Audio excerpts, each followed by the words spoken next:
په دې بعضو خبرو مې یقین نشته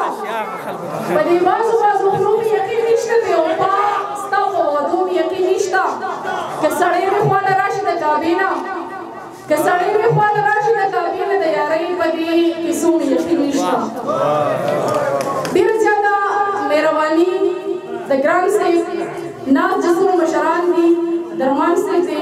دې نه علاوه ما سره چې کوم مېلمه راغلی دی عبدالعزیز صاحب ما سره زما وروڼه راغلي دي د هغوی ټولو ډېره زیاته شکریا ادا کوم په تېره ستاسو هم ډېره زیات شکریا ادا کوم چې دومره په ګڼ تعداد کې زما دپاره راغلي دي زما د کتاب مخکتنې ته تاسو زه ونازولم تاسو ماله مینه راکړه تاسو ماله عزت راکړو تاسو ماله قدر راکړو د تاسو ټول ما دپاره قابل احترام یې ډېره زیاته مننه کوم خوشحاله اوسئ د ټولو مشرانو زه بیا هم شکریا ادا کوم د ګران صاحب هم شکریا ادا کوم او د امین فطرت هغه خواست چې راشي تاسو هغه هم وګورئ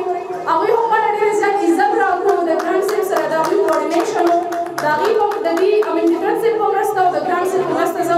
بونیر ته راغلم په وړومبي ځل ما ډېر زیات انجوی کوم مابڼ پښتو ادبي د ټولو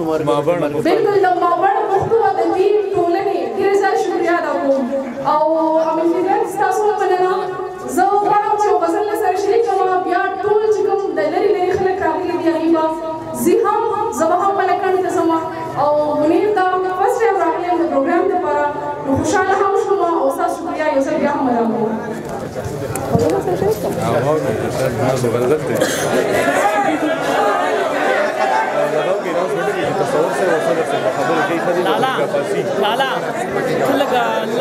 زما د پس به صدر صاحب هم خبرې کوي او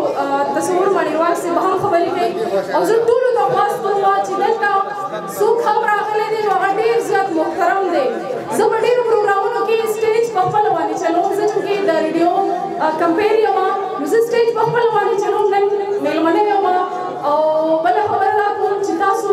چې څوک هم دلته شعر ویل غواړي یا شعر وایي نو هغې له به تاسو داد او حوصله ورکوئ او خاموشي به اختیاروئ چې یاره دې په دې لفظونو کې څه راوړي دي تاسو لفظونو باندې بیا پوه هم شئ او هغې له به تاسو حوصله هم ورکوئ نه صرف ستاسو لپاره دلته راشي سټیج ته او هغې خپل لفظونه تاسو سره شریکوي نو هغې نازول پکار ټیک ده که نه تاڼې ولې ټک ووایئ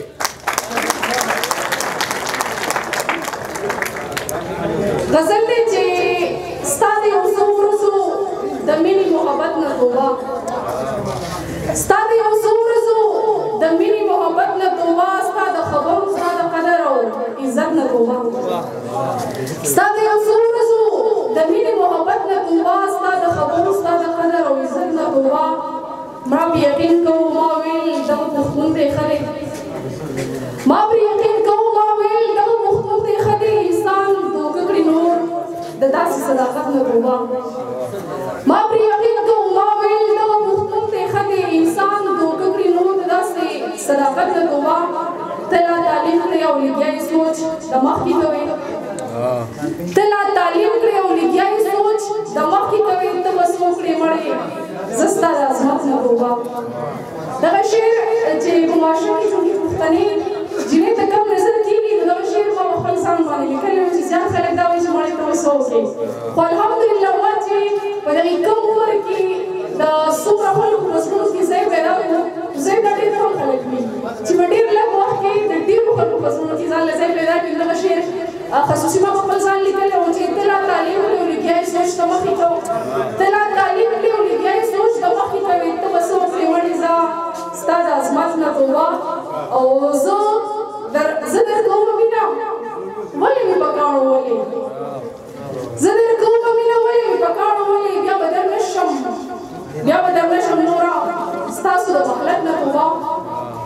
زه درکومه مینه ولې مې په کاڼو ولې بیا به در نشم نوره ستاسو د مخلت نه توبه زړه د اخلاص نه ډک عمر د غریبو خلکو زړه د اخلاص نه ډک عمر د غریبو خلکو د داسې ژوند د رښتینۍ او صداقت نه توبه ډېره زیاته مننه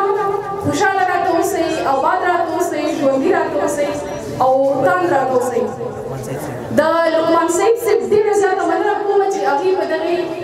حجره کې زما د کتاب دغه مخکتنه را جوړه کړه او دومره ښایسته پروګرام یې راته را جوړ کړو درناوی راته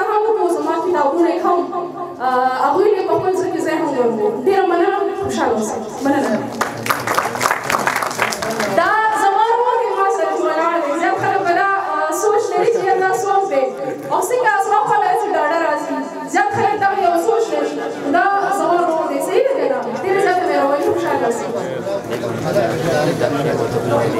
ښه زما ورور وایي چې نوبتي مې وژنې دغه قسم مې دې خلکو ته ډالۍ کړه. ووایم که نه؟ حاجي داسې وکړي دغه قسم به ستاسو ډالۍ کومه زه تصور بانډیوال صاحب ته خواست کوم چې هغه راشي او څه خبرې شریکې کړي. د هغې نه بس په دغې غزل ته راشم نو په دې مې وژنې